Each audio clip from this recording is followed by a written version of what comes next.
আসসালামু আলাইকুম এভরিওয়ান। মানবিজ্ঞানের পক্ষ থেকে তোমাদের সকলকে জানাচ্ছি অভিনন্দন। আজকে আমরা যে অধ্যায়টার সলভ ক্লাস করব সেটা হচ্ছে ইতিহাস দ্বিতীয় পত্রের পঞ্চম অধ্যায়। ঠিক আছে, হিটলার ও মুসোলিনির উত্থান এবং দ্বিতীয় বিশ্বযুদ্ধ, সেকেন্ড ওয়ার্ল্ড ওয়ার সম্পর্কে আমরা জানবো। চলো আমরা তাহলে আমাদের অ্যান্সারে চলে যাই। আচ্ছা, এখানে তোমরা প্রথম প্রশ্নটা দেখো, দ্বিতীয় বিশ্বযুদ্ধে সম্ভাব্য কত লোকের মৃত্যু হয়। তোমরা জানো যে দ্বিতীয় বিশ্বযুদ্ধটা সেটা হচ্ছিল, মানে সেটার যে টাইম পিরিয়ডটা সেটা হচ্ছে 1939 সালে শুরু হয়েছিল এবং শেষ হয়েছিল হচ্ছে 1945 সালে।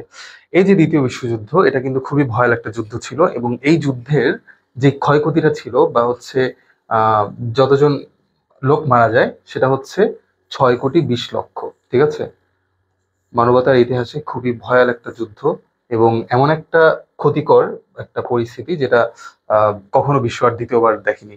বুঝতে পেরেছো? এবং ইতিপূর্বে আর দেখেনি। যাই হোক, এটা হচ্ছে দ্বিতীয় বিশ্বযুদ্ধের কত লোক মারা যায়, লোক সংখ্যা হচ্ছে 6,20,00,000 প্রায়। ঠিক আছে, এস্টিমেটেড একটা ধারণা। এরপরে আসো পরবর্তী কোশ্চেনে আমরা যাই। হিটলার কত সালে জার্মানির চ্যান্সেলর পদে নিযুক্ত হন? কত সালে হিটলার জার্মানির চ্যান্সেলর হয়? ঠিক আছে, তো হিটলার যে ছিল হচ্ছে দ্বিতীয় বিশ্বযুদ্ধের ধরো তোমার দ্বিতীয় বিশ্বযুদ্ধ সৃষ্টির মহানায়ক বলা যেতে পারে হিটলারকে। তো সে কোন দেশের শাসক ছিল? সে ছিল হচ্ছে জার্মানির শাসক। এখন যদি তোমাদের কোশ্চেন আসে যে হিটলার কোন দেশের শাসক ছিল, তাহলে অ্যান্সার কি হবে? জার্মানি। ঠিক আছে, তোমাদের পড়তে পড়তে নিশ্চয়ই এই জিনিসটা একেবারেই পুরো ইজি হয়ে গেছে তোমরা, যে হিটলার জার্মানির শাসক ছিল এবং এই জার্মানির চ্যান্সেলর পদে যে সে নিযুক্ত হয় সেটা কত সালে? সেটা হচ্ছে 1932 সালে। ঠিক আছে, তাহলে হিটলার 1932 সালে জার্মানির চ্যান্সেলর হিসেবে নিযুক্ত হয়। ওকে, তারপরে আসো, মার্কিন যুক্তরাষ্ট্র দ্বিতীয় বিশ্বযুদ্ধে যোগদান করে কবে? ঠিক আছে, মার্কিন যুক্তরাষ্ট্র একদম দ্বিতীয় বিশ্বযুদ্ধটা যখন শুরু হয় তখন কিন্তু মার্কিন যুক্তরাষ্ট্রের অংশগ্রহণ ছিল না। মার্কিন যুক্তরাষ্ট্র আরো পরে অংশগ্রহণ করে। মার্কিন যুক্তরাষ্ট্রের মেইনলি যে ফোকাসটা ছিল, তাদের যেই ফোকাস পয়েন্টটা ছিল, সেই জিনিসটা হচ্ছে যাতে করে তাদের অস্ত্র ব্যবসা, ঠিক আছে, এবং তাদের অর্থনৈতিক সমৃদ্ধি সেটা যাতে ঠিক থাকে। কিন্তু মার্কিন যুক্তরাষ্ট্র যখন দেখলো যে তাদের উপর আক্রমণটা আসতেছে, কখন? যখন জাপান পার্ল হারবার আক্রমণ করে। পার্ল হারবার তোমরা জানো যে এটা হচ্ছে মার্কিন যুক্তরাষ্ট্রের একটা নৌঘাঁটি ছিল। এখন জাপান যখন মার্কিন যুক্তরাষ্ট্রের নৌঘাঁটির উপর আক্রমণ করে, এই জিনিসটার জন্য মার্কিন যুক্তরাষ্ট্রের মেজাজ খারাপ হয়ে যায় এবং তারা চিন্তা করে যে আসলে আমাদের নিজেদের তো ক্ষতি হচ্ছে, অর্থনৈতিক সমৃদ্ধি করতে যাচ্ছি মনে করো যে অস্ত্র বেচার মাধ্যমে ফ্রান্সের কাছে, ইংল্যান্ডের কাছে, এসব ক্ষেত্রে আমাদের তো অর্থনৈতিক সমৃদ্ধি অর্জন হচ্ছে। কিন্তু মাঝখান দিয়ে এই যে জাপান যে আক্রমণটা করলো, তার মাধ্যমে তো আসলে দ্বিতীয় বিশ্বযুদ্ধের ক্ষেত্রে আমাদের ক্ষতির দিকটা আস্তে আস্তে মানে উন্মোচিত হয়ে গেল এবং আস্তে আস্তে আমরা ক্ষতির সম্মুখীন হচ্ছি। এ কারণে মার্কিন যুক্তরাষ্ট্র চিন্তা করে যে না, আমাদের বসে থাকলে চলবে না, আমাদেরকেও যোগদান করতে হবে। তাহলে জাপান পার্ল হারবার যে আক্রমণ করে সেটাও হচ্ছে 1941 সালের 7 ডিসেম্বর। এবং তোমরা জেনে খুব হবে যে আহ, মার্কিন যুক্তরাষ্ট্র দ্বিতীয় বিশ্ব যোগদান করে এই এই তারিখে, অর্থাৎ 1941 সালের 7 ডিসেম্বর। অর্থাৎ 1941 সালের 7 ডিসেম্বর জাপান যখন পার্ল হারবারে আক্রমণ করে মার্কিন যুক্তরাষ্ট্রের নৌঘাঁটি, তখন তার প্রেক্ষিতে যুক্তরাষ্ট্র দ্বিতীয় বিশ্বযুদ্ধের মাঝে যোগদান করে। ঠিক আছে, এরপরে আসো পরবর্তী কোশ্চেনে আমরা চলে যাই। উদ্দীপকটি পড়ো এবং নিম্নোক্ত প্রশ্নের উত্তর দাও। একটি দলের কর্মসূচি হচ্ছে ঐক্যবদ্ধ জাতি গঠন, জাতির শ্রেষ্ঠত্ব অর্জন, অন্যায় সন্ধির বিরোধিতা করা, বেকারদের কর্মসংস্থান। ঠিক আছে, তাহলে ঐক্যবদ্ধ জাতি গঠন, শ্রেষ্ঠত্ব অর্জন, অন্যায় সন্ধির বিরোধিতা করা। তাহলে এই উক্ত দলের নেতা কি ছিলেন? একটা দল যেই দলের মাঝে এই ব্যাপারগুলো ছিল, সেই দলের নেতা কে ছিলেন? সেই দলের নেতা তোমরা বুঝতেই পারছো, হিটলার। কারণ হচ্ছে ভার্সাই সন্ধির মাধ্যমে প্রথম বিশ্বযুদ্ধের পরে জার্মানির উপর খুবই অপমানজনক সন্ধি চাপিয়ে দেওয়া হয়। ঠিক আছে, সন্ধির শর্তাবলী চাপিয়ে দেওয়া হয় এবং সেটা জার্মান রাষ্ট্রটাকে একেবারে ওয়ান কাইন্ড অফ ধ্বংস করে দেয়। এবং সেই জন্য সেই একটা মনে করো যে এই পরিস্থিতি থেকে বাঁচার জন্য এই যে কনফিউশন, তারপরে হচ্ছে ধরো তোমার কি বলে এটাকে, একটা ডিমোটিভেটেড একটা রিজিয়ন, এটা থেকে তাদের ডেভেলপ করার জন্য হিটলারের কিন্তু প্রবর্তন হয় এবং সে কিন্তু চায় যে তার জাতি যেটা আছে সেটাকে একটা শ্রেষ্ঠত্বর পর্যায়ে নিয়ে যেতে। তার যে কথার ভাষাটা ছিল, সেই ভাষাটা এতই চমকপ্রদ ছিল যেই কারণে আসলে জার্মানির সবাই চিন্তা করে যে না আসলে হিটলারকে বানাইতে হবে এবং তার মাধ্যমেই জার্মান জাতির মুক্তি নিহিত, ঠিক আছে, এই জন্য তাকে আসলে নেতা বানায়। তার মানে সেই দলের নেতা কে ছিল? এই যে ধরো তোমার যে দলটা সম্পর্কে আলোচনা হলো, সেই দলের নেতা ছিল হচ্ছে এডলফ হিটলার, ঠিক আছে। তারপরে আসো, হিটলার কোথায় জন্মগ্রহণ করে? হিটলার যদিও জার্মানির জন্য কাজ করে, যদিও জার্মানির ছিল, যদিও জার্মান কেন্দ্রিক তার সবকিছু, কিন্তু হিটলার ছিল হচ্ছে অস্ট্রিয়ার, ঠিক আছে, জন্মগ্রহণ করে অস্ট্রিয়ায়। এবং হিটলার মূলত অস্ট্রিয়া থেকে, অস্ট্রেলিয়ান কিন্তু না, ঠিক আছে। অস্ট্রিয়াটা আমাদের কাছে মনে করো যে বর্তমানে মানে একটু অপরিচিত। অস্ট্রিয়া, আগে এই অস্ট্রিয়া ইউরোপের কয়েকটা কান্ট্রি জুড়ে ছিল, ঠিক আছে। কিন্তু পরবর্তীতে যখন ন্যাশনালিজম, জাতীয়তাবাদী উত্থান হয়, তখন এই অস্ট্রিয়াটা ভেঙে ভেঙে কয়েকটা রাষ্ট্রে পরিণত হয়ে যায়, ঠিক আছে। একটা পার্ট এই রাষ্ট্র, একটা পার্ট এই রাষ্ট্র, এরকম করে ইউরোপিয়ান কয়েকটা রাষ্ট্র গঠিত হয়। এই কারণে অস্ট্রিয়া নামটা এখন বর্তমানে শোনা যাচ্ছে না, ঠিক আছে। আগে একটা সময় ছিল, যেমন আগে তোমরা পড়ে এসেছো যে তোমরা নিশ্চয়ই জানো যে সোভিয়েত ইউনিয়ন, বুঝতে পেরেছো? সোভিয়েত ইউনিয়ন একটা সময় ছিল, রাশিয়া, তারপরে হচ্ছে রাশিয়া ব্লকের আরো যতগুলো রাষ্ট্র ছিল সবকিছু মিলে। কিন্তু পরবর্তীতে 1989, 90, 91 এর দিকে সোভিয়েত ইউনিয়ন কিন্তু ভেঙে যায়, ভেঙে রাশিয়া থেকে আলাদা হয়ে আরো কিছু কিছু জাতি রাষ্ট্র তৈরি হয়। এটা পুরোটাই ছিল হচ্ছে ন্যাশনালিজম বা হচ্ছে জাতীয়তাবাদের যে প্রভাব, ঠিক আছে। এই জাতীয়তাবাদের কারণে কিন্তু অস্ট্রিয়া রাষ্ট্রটারও অস্তিত্ব বিলুপ্ত হয়ে যায়, অস্ট্রিয়া ভেঙে ভেঙে আরো কয়েকটা রাষ্ট্র হয়ে যায়, ঠিক আছে। তাহলে এই অস্ট্রিয়াটা, হ্যাঁ, অস্ট্রিয়ায় কে ছিল? হিটলারের জন্ম ছিল, এবং হিটলার মূলত অস্ট্রিয়া থেকে তারপরে জার্মানিতে আসে। ওকে, এরপরে আসো, কোন পেশার মাধ্যমে মুসোলিনি তার কার্যক্রম শুরু করে? বেনিতো মুসোলিনি, এই বেটাকে মনে রাখবা, এ ছিল হচ্ছে কিসের? ইতালি, ঠিক আছে, এ হচ্ছে ইতালি। বেনিতো মুসোলিনি কোন দেশের শাসক ছিলেন? ইতালির শাসক ছিলেন। তিনি প্রথমত যেই পেশা নিয়ে শুরু করেন তার কর্মজীবনটা, সেটা হচ্ছে শিক্ষকতা। শিক্ষকতা নিয়ে শুরু করেন, তারপরে তিনি শিক্ষকতার পেশায় আসলে বর্তমানে তোমরা যেই সিচুয়েশনটা দেখছো যে শিক্ষকতার পেশার মধ্যে শিক্ষকরা ওয়ান কাইন্ড অফ ডিমোটিভেট হচ্ছে। এবং তোমরা যখন এই পড়াশোনা করছো, এখন যে তোমরা পড়াশোনা করছো, তোমাদের মাঝে খুব কম স্টুডেন্টই পাওয়া যাবে যাদের ড্রিম হচ্ছে শিক্ষক হওয়া, বুঝতে পেরেছো? তারা বিজনেসের দিকে একটা মাইন্ড থাকে, তারপর হচ্ছে এরকম অনেক কিছুই থাকে। কিন্তু এই সম্মানজনক যে শিক্ষকতার পেশাটা, যদিও সম্মানজনক, কিন্তু টাকার ক্ষেত্রে ওয়ান কাইন্ড অফ অপমানজনক, তাই না? এই জিনিসটাই হচ্ছে আমাদের সমাজে প্রচলিত হয়ে গেছে। এবং ইভেন এটা শুধু কেবল এখন না, এটা হচ্ছে যেই ইউরোপ ইন ধরো তোমার 20th century, in the mid of 20th century, অর্থাৎ 20 শতকের যে মাঝামাঝি সময়, যে যখন প্রথম বিশ্বযুদ্ধটা ঘটে, ওই টাইমের সময়ও কিন্তু একই সিস্টেম ছিল, ঠিক আছে। আর বেনিতো মুসোলিনি প্রথমে শিক্ষকতার পেশা ছিলেন, এবং শিক্ষকতার পেশা ছেড়ে, ডিমোটিভেট হয়ে শিক্ষকতার পেশা ছেড়ে তিনি পরবর্তীতে মানে পলিটিক্সে যোগ দেয়, ঠিক আছে। তাহলে তার প্রাথমিক যে পেশা ছিল সেটা হচ্ছে শিক্ষকতা, ঠিক আছে, মনে রাখবো তোমরা। এরপরে আসো, উদ্দীপকটি পড়ে নিম্নোক্ত প্রশ্নের উত্তর দাও। সম্প্রতি রাশিয়া প্রতিবেশীদের ইউক্রেন আক্রমণ করায় বিশ্ব আবার একটি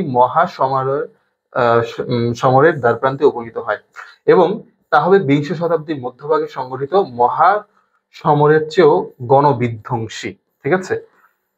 এখন আসো, যে উক্ত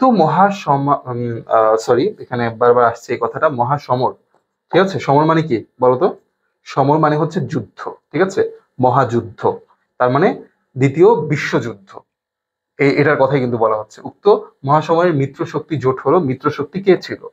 যেই মানে মহাসমরের কথা বলা হচ্ছে, বিংশ শতাব্দীর মাঝামাঝিতে যে মহাসমরটা হয়েছিল, সেটা হচ্ছে কি? দ্বিতীয় বিশ্বযুদ্ধ। বিংশ শতক মানে কি? বিংশ শতক মানে হচ্ছে তোমার 1901 থেকে নিয়ে 2000 পর্যন্ত যে টাইম পিরিয়ডটা কাভার করছে, ঠিক আছে, 1900 থেকে নিয়ে 2000 পর্যন্ত, এই টাইম পিরিয়ডটাই হচ্ছে 2008 পর্যন্ত যে টাইম পিরিয়ডটা, সেটা হচ্ছে কি? বিংশ শতক, ঠিক আছে, এটা হচ্ছে বিংশ শতক। এই বিংশ শতকের মাঝামাঝি সময়ে কিন্তু দ্বিতীয় বিশ্বযুদ্ধটা হয়েছিল, 1939 থেকে 1945 পর্যন্ত, তাই না? তো এই যে দ্বিতীয় বিশ্বযুদ্ধ হয়েছিল, এই বিশ্বযুদ্ধের তোমার যদি রাশিয়া ইউক্রেন আক্রমণ, এই দুইটাকে কেন্দ্র করে যে একটা অস্থিরতা তৈরি হচ্ছে, সেটা যদি একদম পুরো বজায় থাকে, তাহলে কিন্তু খুবই ভয়াবহ ক্ষতির দিকে যাবে, বুঝতে পেরেছো? এই জিনিসটা, এটা এটা এটা হচ্ছে ধরো তোমার ঢাকা বোর্ড 2022-এ এসেছে, কিন্তু আমরা বর্তমানে 2000 পঁচিশে আছি, ঠিক আছে, 2025-এ আছি, এবং 2025-এ এসে বুঝতে পারছি যে আসলে রাশিয়া ইউক্রেন যুদ্ধটা আর তেমন দীর্ঘস্থায়ী তোমার ইয়ার দিকে যাবে না, ঠিক আছে, খুব বেশি দীর্ঘায়িত হবে না। কারণ হচ্ছে, কারণ তোমরা কিছুদিন আগে হয়তো দেখেছো যে আসলে রাশিয়া এবং সরি ইউক্রেনের যেই রাষ্ট্রনায়ক জেলেনস্কি এবং আমেরিকার বর্তমান প্রেসিডেন্ট ডোনাল্ড ট্রাম্প, তাদের মধ্যকার একটা কনভারসেশন, সেই কনভারসেশনের মাঝে আসলে যেটা বোঝা যাচ্ছে যে আমেরিকার উপর জেলেনস্কি সন্তুষ্ট না, এবং জেলেনস্কির যে কার্যক্রম সেটার উপর কিন্তু আমেরিকা বা ডোনাল্ড ট্রাম্পের যেই প্রশাসন তারাও কিন্তু সন্তুষ্ট না। তো সেই হিসেবে জেলেনস্কি বা হচ্ছে বা ইউক্রেনের যে পাওয়ার, সেই পাওয়ারটা কিন্তু ছিল হচ্ছে আমেরিকা বেসড, ঠিক আছে। এখন তার পাশে যদি আমেরিকার মতো যেই অভিভাবক সে যদি না থাকে, তাহলে ইউক্রেনের মতো একটা রাষ্ট্রের জন্য পসিবল না যে সে রাশিয়ার মতো একটা বৃহৎ রাষ্ট্রের সাথে যুদ্ধ চালিয়ে যাবে, ঠিক আছে। তার মানে হচ্ছে এখানে ইউক্রেন আস্তে আস্তে যে পজিশনটার দিকে যাবে সেটা হচ্ছে ধরো তোমার একটা কোয়ালিশনের মাধ্যমে যাতে একটা শান্তিপূর্ণ বজায় চলে আসে। যাই হোক, এটা ইন্টারন্যাশনাল রিলেশনে একটা আলোচনা চলে গেছে, আমরা ওই ব্যাপারটা বাদ দেই।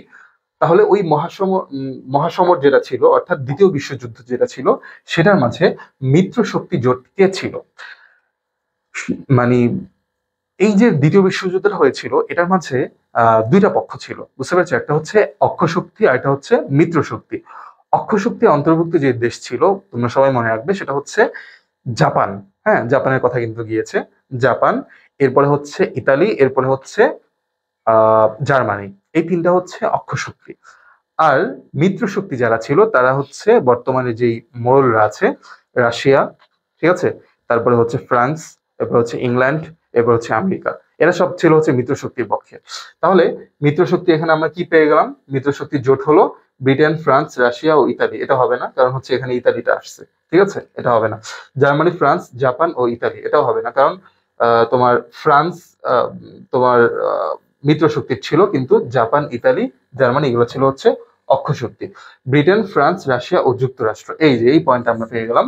ব্রিটেন বা ইংল্যান্ড, ফ্রান্স, রাশিয়া ও যুক্তরাষ্ট্র বর্তমানে বিশ্বের বড় বড় চার মোড়ল, ঠিক আছে। তার মাঝে আরেকটা আছে হচ্ছে পঞ্চম, যে সে হচ্ছে চায়না।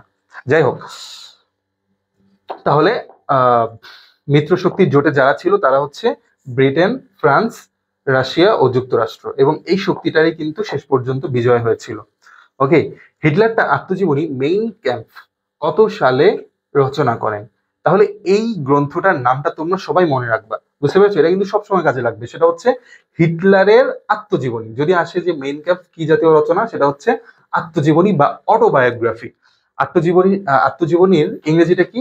অটোবায়োগ্রাফি, ঠিক আছে, এই জিনিসটা মনে রাখবা, অটোবায়োগ্রাফি,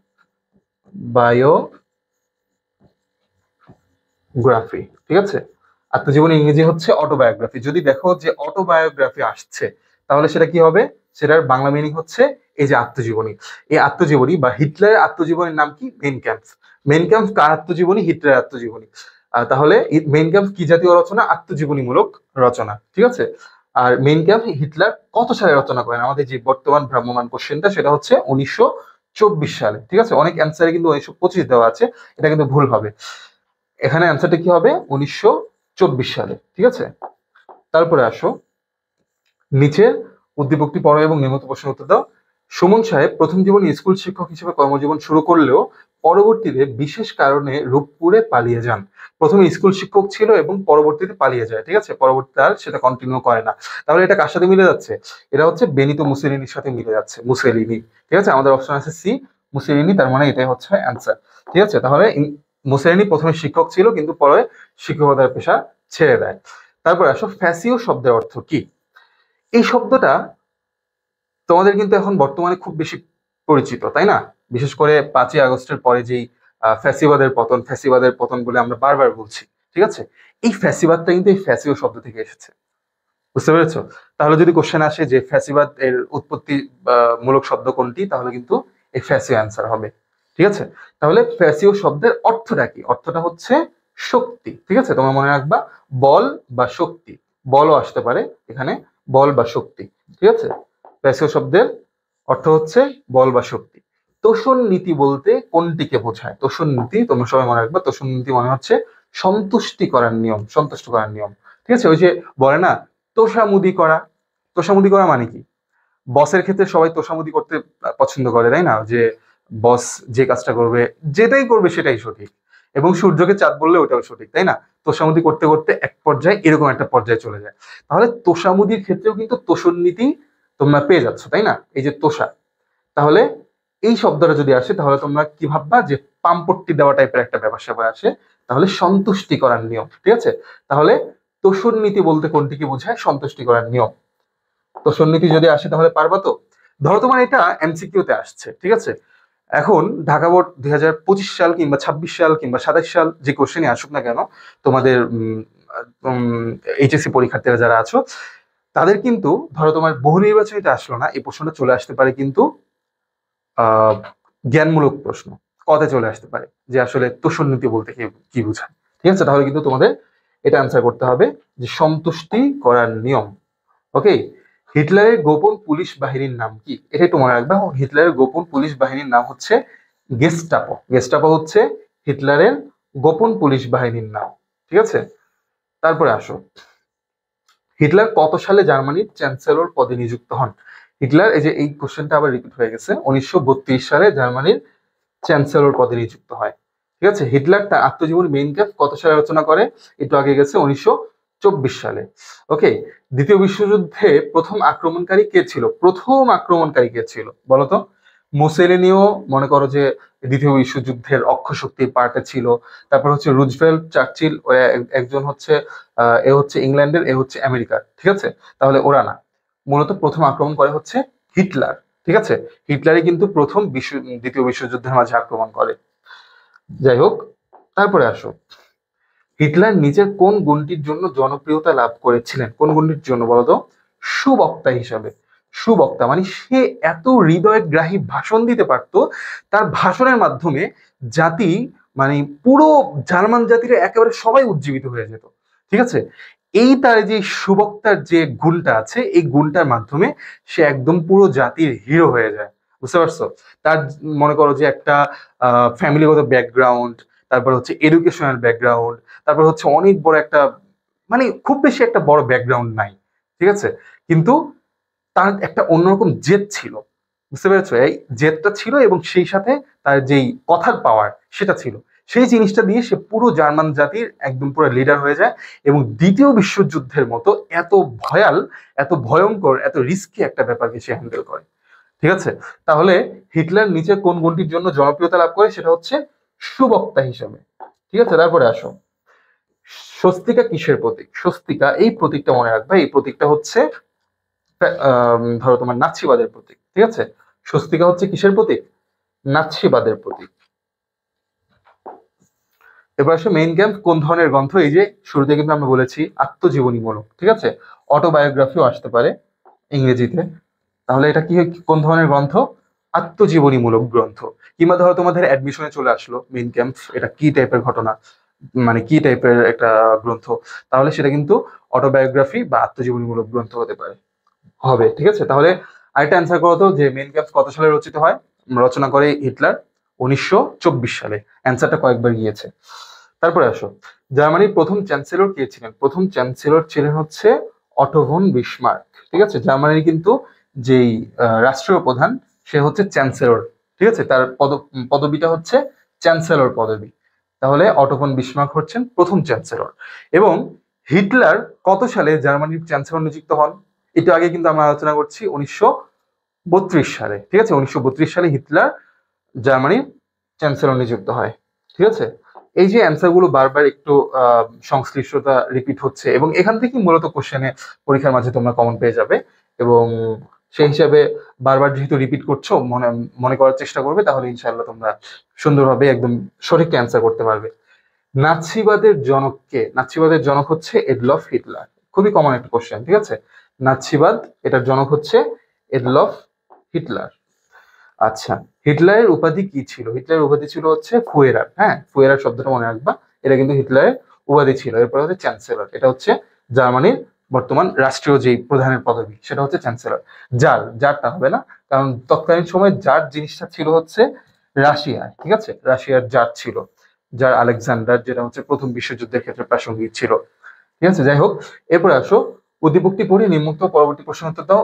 মিস্টার জ্যাক ছিলেন উগ্র জাতীয়তাবাদী বিশ্বাসী এক ব্যক্তিত্ব। তিনি মার্ক্সীয় চিন্তা চেতনা অপছন্দ করতেন এবং ইহুদি বিদ্বেষ পোষণ করতেন। বাগ্মিতার জোরে তিনি হয়ে ওঠেন একটি রাষ্ট্রের কর্ণধার।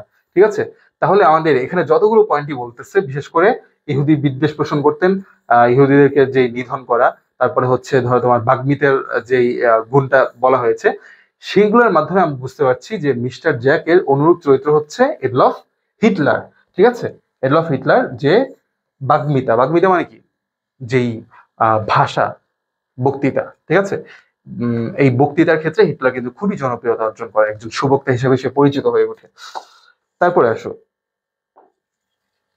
মুসোলিনি ক্ষমতা দখল করে কিভাবে, কিভাবে ক্ষমতা দখল করে বলতো? মুসোলিনি কিন্তু ছিল হচ্ছে ফ্যাসিস্ট, তাই না? Fascist Mussolini. তাহলে ফ্যাসিবাদ, ফ্যাসিও মানে কি, আমরা কি পড়েছি, বল বা শক্তি, তার মানে এখানে কি হচ্ছে, বল প্রয়োগের মাধ্যমে। ঠিক আছে, দেখো এই একটা জিনিস মনে রাখলে কিন্তু ওটার সাথে লিঙ্কেজে আরেকটা জিনিস তোমাদের একদম পুরা ইজি হয়ে যাচ্ছে, এবং এরকম লিঙ্কেজ করেই কিন্তু তোমাদের কোশ্চেনের মাঝে তোমরা ফুল কমন পেয়ে যাবে। ঠিক আছে, একটু খেয়াল রাখবে, একটু ক্রিটিক্যালি এই জিনিসগুলো খেয়াল রাখবে, ইনশাল্লাহ খুবই দারুণ ভাবে তোমরা অ্যান্সার করতে পারবে এক্সামে। এরপরে আসো, ফ্যাসিস্ট শব্দটি কোন ভাষা হতে আগত? ফ্যাসিস্ট হচ্ছে ল্যাটিন ভাষা থেকে আসছে। ঠিক আছে, ইংরেজির অনেক শব্দ যেটা হচ্ছে একদম ডিরেক্টলি ল্যাটিন ভাষা থেকে এসেছে। বুঝতে পেরেছো? এই ল্যাটিন অনেক অনেক শব্দই তোমরা পাবা, সামনে আরো পাবা যে যেটা ডিরেক্টলি ল্যাটিন থেকে এসেছে। তাহলে ল্যাটিনটা একটু মনে রাখবে, ইংরেজির ফ্যাসিস্ট শব্দটি তোমার ল্যাটিন থেকে এসেছে। তার প্রবর্তিত মতবাদ ফ্যাসিজম নামে খ্যাত, একটু আগেই আলোচনা করেছি, বেনিতো মুসোলিনি। হ্যাঁ, বেনিতো মুসোলিনি প্রবর্তিত যে মতবাদ সেটা হচ্ছে ফ্যাসিজম নামে খ্যাত। আভাস্তি কিসের নাম? আভাস্তি কিসের নাম বলতো? আভাস্তি একটা পত্রিকার নাম। ঠিক আছে, মনে রাখবে আভাস্তি কি ছিল, আভাস্তি ছিল হচ্ছে একটা পত্রিকা। তারপর আসো, রাষ্ট্রই সকল শক্তির আধার, এটি কোন মতবাদের মূল কথা? এটি হচ্ছে ফ্যাসিবাদের মূল কথা। একদম শক্তি, ফ্যাসিবাদের মেইন যে টপিক সেটাই হচ্ছে শক্তি, কমন যে টপিক সেটাই হচ্ছে শক্তি, সবকিছুই ছিল হচ্ছে শক্তি। ঠিক আছে, তোমার শক্তির জোরে সবকিছু করা। রাষ্ট্রই সকল শক্তির আধার। ঠিক আছে, রাষ্ট্র যেটা চাবে, অর্থাৎ মানে রাষ্ট্র যেটা চাবে মানে কি, রাষ্ট্রের যে নায়ক সেই তো রাষ্ট্র চালাচ্ছে, তাই না? রাষ্ট্র নায়ক যেটা চাবে সেটাই হবে, যেমনটা আমরা গত 15 বছর 16 বছর দেখেছিলাম। ঠিক আছে, যেটার সাথে আমরা সবাই কমনলি পরিচিত। যাই হোক, তারপরে আসো, ফ্যাসিবাদের উত্থান ঘটে কোথায়? ফ্যাসিবাদের উত্থান ঘটে হচ্ছে কোথায় বলতো? ইতালিতে। ঠিক আছে, সরি এটা আগে থেকে দেওয়া ছিল, ইতালিতে ফ্যাসিবাদের উত্থান ঘটে হচ্ছে ইতালিতে। কার মাধ্যমে? Benito Mussolini. ঠিক আছে, বেনিতো মুসোলিনির মাধ্যমে ফ্যাসিবাদের উত্থান ইতালিতে ঘটে। আচ্ছা, ফ্যাসিবাদ যে নীতির উপর প্রতিষ্ঠিত সেটা হচ্ছে জনমতের অস্বীকৃতি। হ্যাঁ, এখানে জনতার যে মত, সেই সাধারণ মানুষ কি চাচ্ছে সেই জিনিসটাকে প্রাধান্য দেওয়া হয় না। ঠিক আছে, তার মানে এটা মানে ফ্যাসিবাদ এই নীতির উপর প্রতিষ্ঠিত, এটা ঠিক আছে। নিয়ম নীতির অস্বীকৃতি, আসলে নিয়ম নীতি ছাড়া তো আসলে কোনো মতবাদ হয়ে ওঠে না, তাই না? তার মানে এটা আমাদের হচ্ছে না।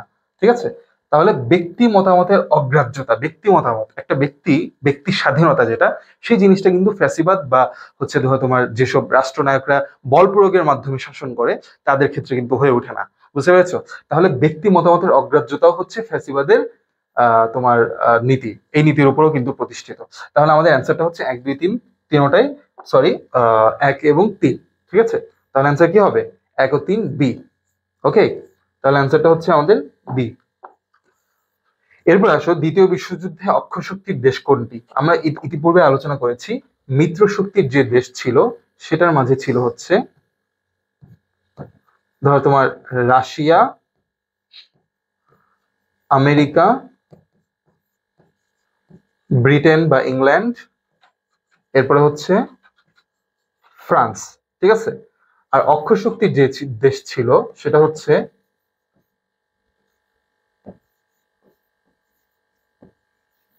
Italy,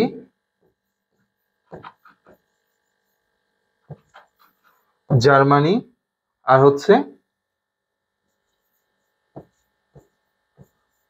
Japan. টানে টানে দীর্ঘিকার চলে আসছে, তোমরা কিন্তু ভুলেও দীর্ঘিকার লিখবা না, এটা কিন্তু হবে হচ্ছে রস্যিকার। ঠিক আছে, কারণ হচ্ছে বাংলা একাডেমির যে বানান রীতি সেই রীতি অনুযায়ী কিন্তু এখানে ধরো তোমার বিভিন্ন জাতির, দেশ জাতির নাম যেটা, সেটার ক্ষেত্রে রস্যিকার ব্যবহৃত হয়, দীর্ঘিকার ব্যবহৃত হয় না। ঠিক আছে, যাই হোক, দ্বিতীয় বিশ্বযুদ্ধের অক্ষয় শক্তির দেশ হচ্ছে কি? অক্ষয় শক্তির দেশ হচ্ছে এখানে ব্রিটেন হবে না, রাশিয়া হবে না, ফ্রান্স হবে না, এই তিনটাই হচ্ছে মিত্র শক্তির ছিল। ঠিক আছে, এই তিনটাই হচ্ছে মিত্র শক্তি ছিল। তাহলে এখানে আমরা কাকে পেয়ে যাচ্ছি? ইতালিকে পেয়ে যাচ্ছি। তাহলে অ্যান্সার হবে ডি, ইতালি। এবার আসে দ্বিতীয় বিশ্বযুদ্ধের প্রত্যক্ষ কারণ কোনটি? প্রত্যক্ষ কারণ হচ্ছে, বলতো কোনটি হতে পারে? ইতালি কর্তৃক ইথিওপিয়া দখল। ইতালি আরো পরবর্তীতে দখল করে ইথিওপিয়াটা। ঠিক আছে, এরপর হচ্ছে জার্মানি কর্তৃক পোল্যান্ড আক্রমণ। হ্যাঁ, 100%। ব্রিটেনের সাম্রাজ্যবাদী আগ্রাসন, এটা হচ্ছে পরোক্ষ কারণ। আর জাপান কর্তৃক মাঞ্চুরিয়া দখল, এটাও হবে না। ঠিক আছে, কারণ জাপান এবং ইতালি এই দুইটা চ্যাটে কখন? এই দুইটা চ্যাটে হচ্ছে যখন হিটলার সরাসরি চেতে একদম ময়দানের মাঝে অবস্থা অ্যাড করে ফেলে। বুঝতে পেরেছো? হিটলার যখন মানে এই জাপান এবং ইতালি এই দুইটা রাষ্ট্র যখন দেখে যে হিটলার আসলে একের পর এক রাষ্ট্র দখল করতেছে আর তার সাম্রাজ্যটা বাড়াইতেছে, এই জিনিসটা দেখে আসলে মানে মনে করো যে জাপান এবং ইতালি একদম মাথা নষ্ট হয়ে যায়। তারাও চিন্তা করে যে আসলে আমাদের সাম্রাজ্যটাও বাড়াইতে হবে।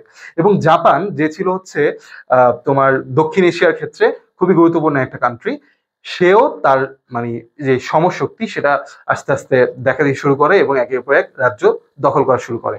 ঠিক আছে, এবং সে যখন পার্ল হারবার আমেরিকার ঘাঁটিতে আক্রমণ চালায়, ঠিক আছে, সেই ক্ষেত্রে মানে সেই প্রেক্ষিতেই কিন্তু আমেরিকা জাপানে বা আমেরিকা সরাসরি বিশ্বযুদ্ধে অংশগ্রহণ করে। যাই হোক, আর ইতালি যেটা, সেও যখন দেখতেছিল যে আসলে রোম সাম্রাজ্য, যেটা একটা সময় খুবই সমৃদ্ধ একটা সাম্রাজ্য ছিল, সেই সাম্রাজ্য এখন জাস্ট কেবল ইতালি নামক একটা রাষ্ট্রের মাঝে সীমাবদ্ধ। ঠিক আছে, তো সেও চিন্তা করলো যে আসলে আমরা রোমান এম্পায়ার যেটা ছিল তাদের গৌরবকে আবার ফিরিয়ে আনবো। ঠিক আছে, এই চিন্তা থেকে সেও চিন্তা করলো যে আসলে আমিও দখল করি একটার পর একটা। ঠিক আছে, তাহলে স্টার্টটা যে করেছিল দ্বিতীয় বিশ্বযুদ্ধে, সে কিন্তু ছিল হচ্ছে এডলফ হিটলার। ঠিক আছে, তাহলে আমাদের এডলফ হিটলারের যে দেশ সেটা হচ্ছে জার্মানি। ঠিক আছে, তাহলে জার্মানি কর্তৃক পোল্যান্ড আক্রমণ করা, এটা হচ্ছে আমাদের দ্বিতীয় বিশ্বযুদ্ধের প্রত্যক্ষ কারণ। আরেকটা জিনিস তোমাদের হয়তো কনফিউশন লাগতে পারে যে জার্মান কিন্তু শুধু কেবল মানে তার যে দখল করার যে সেটা কিন্তু শুরুতে জার্মান মানে পোল্যান্ড দিয়ে শুরু হয়নি। সে এর আগে আরো বিভিন্ন রাষ্ট্র দিয়ে, বিশেষ করে অস্ট্রেলিয়া দিয়েও শুরু হয়ে মানে অস্ট্রিয়াও কিন্তু এর আগে আক্রমণ করেছে, তাই না? ধরো তোমার 38 সালের দিকেও কিন্তু সে অস্ট্রিয়াতে ছিল, মানে 36 38 এগুলোর দিকে। তো 38 সালে তার একটা চুক্তি হয়েছিল, সেই চুক্তিটা ছিল হচ্ছে মেইনলি তোমার ইতালির যেই বেনিতো মুসোলিনি তার সাথে, তারপর হচ্ছে ফ্রান্সের যেই রাষ্ট্রনায়ক তাদের সাথে একটা চুক্তি ছিল জার্মানির মিউনিখে। ঠিক আছে, এই মিউনিক চুক্তির একটা খুব গুরুত্বপূর্ণ দিক ছিল, সেটা হচ্ছে যে তোমার জার্মানি তার রাষ্ট্রকে আর ব্রড করবে না। ঠিক আছে, সে যতটুকু আছে অতটুকুর মাঝে সীমাবদ্ধ থাকবে। এবং তখন এই শর্ত মানার জন্য হিটলার বলছিল কি যে ঠিক আছে, আমি তোমাদের শর্ত মানলাম, আমাকে জাস্ট মনে করো যে চেকোস্লোভাকিয়ার যে অংশটা সেটা তুমি তুমি আমাকে দাও। তো ওরাও ঠিক আছে, তুমি এই অংশটা নিচ্ছ, ঠিক আছে, তোমাকে একটা এই অংশটা দিয়ে দিলাম। তখন মনে করো যে জনগণের নিরাপত্তা বা জনগণের যে ব্যক্তি স্বাধীনতা সেটার কোনো বলাই ছিল না। যে এই শাসক চাইছে যে এই অঞ্চলটা আমার, বাস। আজকে মনে করো যে সে জার্মানির অধীনে, কালকে সে ইতালির অধীনে, এরপরের দিন সে রাশিয়ার অধীনে, একটা অন্যরকম খেলা চলতেছিল। ঠিক আছে, যে জিনিসটার অবসান ঘটে মূলত মানে মানে যে একটা ছিল, ব্যাপক একটা এরকম সাম্রাজ্যবাদের নীতি ছিল, সেই জিনিসটার মোটামুটি একটা মানে তোমার একটু থমকে দাঁড়ায় হচ্ছে কখন? দ্বিতীয় বিশ্বযুদ্ধের পরে যখন জাতিসংঘ গঠিত হয়। এরপরেও আরো মানে বিভিন্ন রাষ্ট্রের অধীনে চলে যাচ্ছে আসছে, এরকমটা হচ্ছে। ঠিক আছে, দুই একটা এরকম প্রতিনিয়তই হয়ে চলছে, কিন্তু এটা আগে যেরকমটা ছিল, বিশেষ করে দ্বিতীয় বিশ্বযুদ্ধের সময় যেরকমটা ছিল সেরকমটা এখন আর নাই। বুঝতে পেরেছো? যাই হোক, তাহলে আমাদের যে ব্যাপারটা বললাম সেটা হচ্ছে প্রত্যক্ষ কারণ বোঝানোর জন্য এতগুলো একটা ব্যাকগ্রাউন্ড আলোচনা করলাম। তো জার্মানি আগে কিন্তু বিভিন্ন অঞ্চল দখল করে আসতেছিল, অস্ট্রিয়া দখল করা, এটা সেটা অনেক কিছু দখল করা। তো তখন তারা মনে করো যে শুরুতে তাদের যে ভার্সাই সন্ধির মাঝে যে একটা ব্যাপার ছিল, সেটার মাঝে বলছে কি যে তারা এই জায়গায় সৈন্য আনতে পারবে না। ঠিক আছে, তাদের যে বর্ডার লাইন, হিটলার কি করলো শুরুতে সন্ধি ভঙ্গ করে বর্ডার লাইনে সৈন্য আনে। তখন কেউ তেমন কিছু বলে নাই। এরপর আরেকটা কাজ করে, কেউ তেমন কিছু মানে সবাই ঠান্ডা ছিল মোটামুটি, যে জার্মানি জিনিসটা করতেছে, আচ্ছা করুক, আমরা চুপচাপ বসে থাকি, যে সে হয়তো আস্তে থেমে যাবে। কিন্তু সে এগুলো না করে আস্তে আস্তে একটার পর একটা সাম্রাজ্য বিস্তার করতে করতে এমন একটা পর্যায়ে চলে এসেছিল। এবং সেই জিনিসটাকে যখন প্রিভেন্ট করার জন্য তারা এই জিনিসটা করলো, যে আসলে একটা চুক্তি করলো, কিন্তু হিটলার এই চুক্তিটাকেও মানেনি। এই চুক্তিটাকে, মিউনিক যে চুক্তি ছিল সেটাকে অগ্রাহ্য করে সে কিন্তু 1939 সালে পোল্যান্ড দখল করে ফেলে। এখন পোল্যান্ডের মতো এত গুরুত্বপূর্ণ একটা অঞ্চল যখন হিটলার দখল করে ফেলে, তখন ইউরোপীয় যে যেসব নেতা ছিল তাদের সবার টনক নড়ে যায় যে আসলে এখন মানে উপায় নাই, কারণ আজকে মানে ফ্রান্স, ব্রিটেন ওরা ভাবতে শুরু করে যে আমরা তাহলে নিরাপদ কোথায়। ঠিক আছে, প্রত্যেকটা রাষ্ট্রে একটা অনিরাপত্তা বা আনসিকিউরিটির মাঝে ভুগতে থাকে। ঠিক আছে, তো সেই পরিস্থিতি থেকেই তখন ব্রিটেন ফ্রান্স ওরা মিলে ঘোষণা করে দেয় যে আসলে দ্বিতীয় বিশ্বযুদ্ধের যে ঘোষণাটা, ঠিক আছে, তাহলে এই দ্বিতীয় বিশ্বযুদ্ধের যে ঘোষণাটা হয় সেটা মূলত জার্মানির বা হচ্ছে হিটলার কর্তৃক যে পোল্যান্ড আক্রমণ, সেটাই ছিল হচ্ছে সরাসরি কারণ, প্রত্যক্ষ কারণ। পরোক্ষ অনেক কারণ আছে, তবে সেটা এটাই হচ্ছে প্রত্যক্ষ কারণ। তাহলে এরপরে দেখো 32 নাম্বার, হিটলার পোল্যান্ড আক্রমণ করে কত সালে? এই যে পোল্যান্ড আক্রমণ করে সেটা কত সালে? একটু আগে আমরা বলেছি 1939 সালে। তারপরে আসো, হিটলার ও মুসোলিনি কত সালে অক্ষশক্তি চুক্তি স্বাক্ষর করে? অক্ষশক্তি চুক্তি যেটা ছিল হিটলার এবং মুসোলিনির, সেটা হচ্ছে 1936 সালে। ঠিক আছে, পরবর্তীতে এটার মাঝে জাপান যোগদান করে। তারপর আসো, ট্রুম্যান কোন দেশের প্রেসিডেন্ট ছিল? ট্রুম্যান ছিল হচ্ছে হেনরিয়াস ট্রুম্যান। ঠিক আছে, কোন দেশের প্রেসিডেন্ট ছিল বলতো? সে ছিল হচ্ছে মার্কিন যুক্তরাষ্ট্রের প্রেসিডেন্ট। ঠিক আছে, ট্রুম্যান কোন দেশের প্রেসিডেন্ট ছিল? মার্কিন যুক্তরাষ্ট্রের প্রেসিডেন্ট ছিল। জাপান কত সালে পার্ল হারবার আক্রমণ করে? কত সালে বলতো? 7 ডিসেম্বর 1941। একটু আগে কিন্তু গিয়েছে যে আমেরিকা কখন বিশ্বযুদ্ধে যোগদান করে, সেটা হচ্ছে 1941 সালে 7 ডিসেম্বর। ঠিক আছে, জাপান পার্ল হারবার আক্রমণ করে, অর্থাৎ এটা ছিল হচ্ছে আমেরিকার নৌঘাঁটি, এবং এটা আক্রমণ করার ফলে কিন্তু আমেরিকা সরাসরি দ্বিতীয় বিশ্বযুদ্ধে অংশগ্রহণ করে। এরপরে আসো যে ব্যাপারটা, সেটা হচ্ছে বিশ্বে প্রথম পারমাণবিক বোমা বিস্ফোরণ ঘটায় কোন দেশ? কোন দেশ বলতো? বর্তমানে যারা সবচেয়ে বেশি সাধু সাজে তারা কে? তারা হচ্ছে এই আমেরিকা। ঠিক আছে, তারাই কিন্তু সর্বপ্রথম, বিশ্বের সর্বপ্রথম পারমাণবিক বোমার বিস্ফোরণ ঘটায়। কোথায় ঘটায়? সেটা হচ্ছে জাপানে ঘটায়। ঠিক আছে, তারপরে আসো, হিরোশিমাতে কত তারিখে পারমাণবিক বোমা নিক্ষেপ করা হয়? হিরোশিমা, নাগাসাকি, এই দুইটা অঞ্চলের মাঝে কিন্তু আমেরিকা তাদের যে পারমাণবিক বোমা সেই বোমাটা নিক্ষেপ করে। ঠিক আছে, তাহলে একটা হচ্ছে হিরোশিমা আর একটা হচ্ছে নাগাসাকি। মনে রাখবে, হিরোশিমাতে হচ্ছে 6 আগস্ট এবং নাগাসাকিতে হচ্ছে 9 আগস্ট। ঠিক আছে, নাগাসাকিতে হচ্ছে 9 আগস্ট। 6 আগস্ট হিরোশিমাতে এবং 9 আগস্ট হচ্ছে নাগাসাকিতে। আচ্ছা, কোথায় কোন বোম ফেলে? বোমের তো একটা নাম আছে তাই না? কোথায় কোন বোমটা ফেলে? হিরো, হ্যাঁ, হিরোশিমাতে হচ্ছে লিটল বয়। ঠিক আছে, হিরোশিমাতে হচ্ছে লিটল বয়, লিটল বয়। আর নাগাসাকিতে হচ্ছে ফ্যাটম্যান। ঠিক আছে, নাগাসাকিতে হচ্ছে ফ্যাটম্যান। ওকে, তাহলে মনে রাখবে, নাগাসাকিতে যেই বোমটা ফেলা হয় সেটা হচ্ছে ফ্যাটম্যান, এবং সেটা ফেলা হয় হচ্ছে 9 আগস্টে। আর হিরোশিমাতে যেটা ফেলা হয় সেটা হচ্ছে লিটল বয়, এবং সেটা ফেলা হচ্ছে 6 আগস্টে। ঠিক আছে, এই ইনফরমেশনটা মনে রাখবা, দেখবে এটা থেকে কমন পড়ে গিয়েছে। আচ্ছা, যাই হোক, এরপরে আসো, দ্বিতীয় বিশ্বযুদ্ধ কত বছর স্থায়ী ছিল? কত বছর স্থায়ী ছিল বলতো? 1939 সাল, মানে 39 থেকে নিয়ে যদি শুরু হয়, শেষ হয় যদি 45-এ, তাহলে কয় বছর এখানে আসে? সেটা হচ্ছে 6 বছর। ঠিক আছে, তাহলে 6 বছর হবে অ্যান্সার। এরপরে আসো, ভৌগোলিক সাম্রাজ্যবাদের অবসান ঘটে কিভাবে? কিভাবে ঘটে বলতো? ফরাসি বিপ্লব হবে না, প্রথম বিশ্বযুদ্ধ তখনও হয়নি, রুশ বিপ্লব তখনও হয়নি, দ্বিতীয় বিশ্বযুদ্ধের মাধ্যমে। দ্বিতীয় বিশ্বযুদ্ধের পরে মাধ্যমে আসলে বিষয়টা এরকম না যে দ্বিতীয় বিশ্বযুদ্ধের পরে যখন জাতিসংঘ গঠিত হয়, সেই সময়টাই কিন্তু আসলে ভৌগোলিক যে সাম্রাজ্যবাদ, এক দেশ আরেক দেশ দখল করা, তারপর হচ্ছে তাদের একটার পর একটা উপনিবেশ বৃদ্ধি করা, এই জিনিসটা কিন্তু অনেকটা বিস্তার রোধ হয় হচ্ছে দ্বিতীয় বিশ্বযুদ্ধের পরে।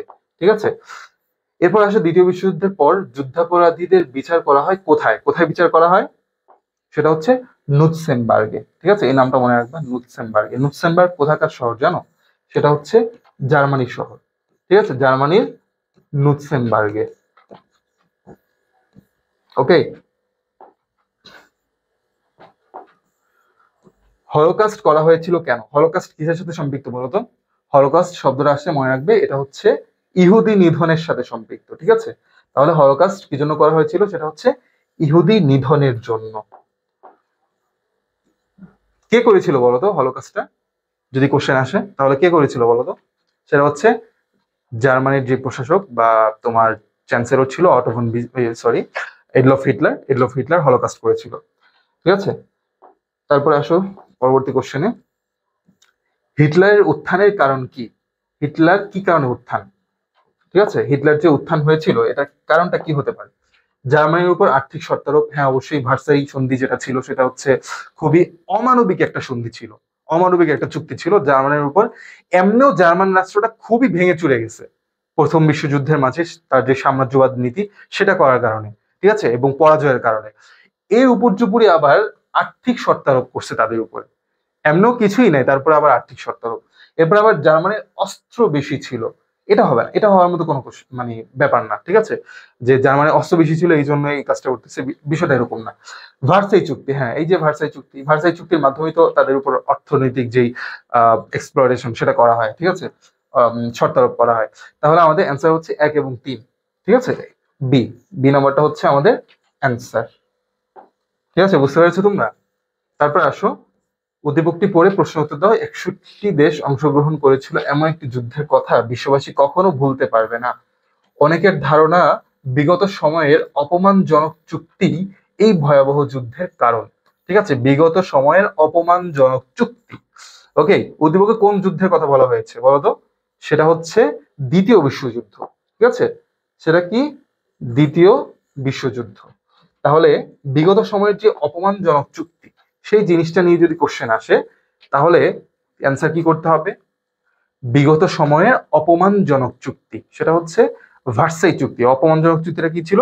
ভার্সাই সন্ধি বা ভার্সাই চুক্তি যেটা ছিল সেটার কারণেই কিন্তু দ্বিতীয় বিশ্বযুদ্ধের যে অবতারণা সেটা। ঠিক আছে, ভার্সাই চুক্তির মাধ্যমে জার্মানিকে একদম পুরো নাকানি চুবানি দিয়ে দেওয়া হয়েছিল, এই কারণেই হিটলারের উত্থান। তারপর আসো, হিরোশিমায় নিক্ষেপিত বোমার নাম কি? এই যে দেখছো বোমার নামটা চলে আসছে, নিক্ষেপিত বোমার নামটা হচ্ছে হিরো লিটল বয়। ঠিক আছে, হিরো লিটল বয়, মনে রাখবে। হিরোশিমা নিক্ষেপিত বোমার নাম হচ্ছে লিটল বয়। আর ফ্যাটম্যান কোথায়? নাগাসাকিতে। ঠিক আছে, ফ্যাটম্যান হচ্ছে নাগাসাকিতে।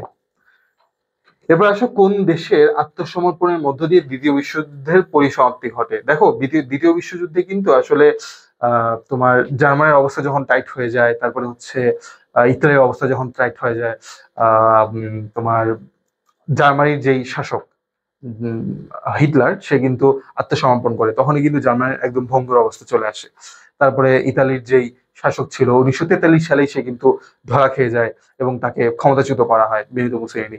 ঠিক আছে, তারও কিন্তু অবস্থা টাইট হয়ে যায়। কিন্তু শেষ পর্যন্ত কি জাপান ওয়ান কাইন্ড অফ একটা বিস্তার করে রেখেছিল তাদের প্রভাবটা। ঠিক আছে, এবং জাপানের উপর সবচেয়ে বেশি ক্ষোভ ছিল কার? সেটা হচ্ছে আমেরিকার। কারণ হচ্ছে জাপান শুরুটাই করছিল আমেরিকার পার্ল হারবার আক্রমণ করার মাধ্যমে, নৌঘাঁটি, আমেরিকান নৌঘাঁটি সেটা আক্রমণ করার মাধ্যমে। এবং এই জেদেই কিন্তু আমেরিকা দ্বিতীয় বিশ্বযুদ্ধে অংশগ্রহণ করে, যেটা ছিল হচ্ছে 1900 বলতো কত সালে গিয়েছে কিন্তু কয়েকবার, 1941-এর 7ই ডিসেম্বর। ওকে, তাহলে কোন দেশে আত্মসমর্পণের মধ্য দিয়ে সর্বশেষ যে দেশটা ছিল সেটা হচ্ছে জাপান। ঠিক আছে, জাপানের আত্মসমর্পণের মধ্য দিয়ে দ্বিতীয় বিশ্বযুদ্ধের অবসান ঘটে। ঠিক আছে, জার্মানি পোল্যান্ড আক্রমণ করে কত সালে? এটা কিন্তু এর আগে গিয়েছে। হ্যাঁ, জার্মানি পোল্যান্ড আক্রমণ করে কত সালে? 1939 সালের 1 সেপ্টেম্বর।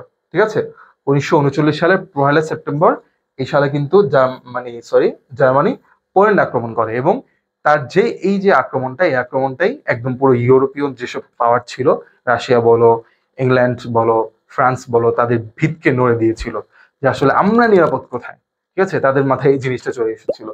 জার্মানি পোল্যান্ড আক্রমণ করে 1939 সালে 1 সেপ্টেম্বর, এবং তখনই তারা চিন্তা করে যে আসলে আমাদের একটা জোট গঠন করা উচিত এবং জার্মানির বিরুদ্ধে একসাথে নামা উচিত। ঠিক আছে, তাহলে তখন এই জিনিসটা হয়েছিল। ঠিক আছে, আজকে তোমাদের এতটুকুই। ইনশাআল্লাহ আশা করি তোমরা যদি এই জিনিসগুলো খুব ভালো করে খেয়াল করে রিভাইজ দাও তোমাদের জন্য খুবই উপকার হবে এবং পরীক্ষায় শতভাগ কমনের নিশ্চয়তা রয়েছে। ঠিক আছে, তোমাদের জন্য সবার জন্য শুভকামনা। ইনশাআল্লাহ অন্য একটা অধ্যায় নিয়ে আবার হাজির হব। আল্লাহ হাফেজ।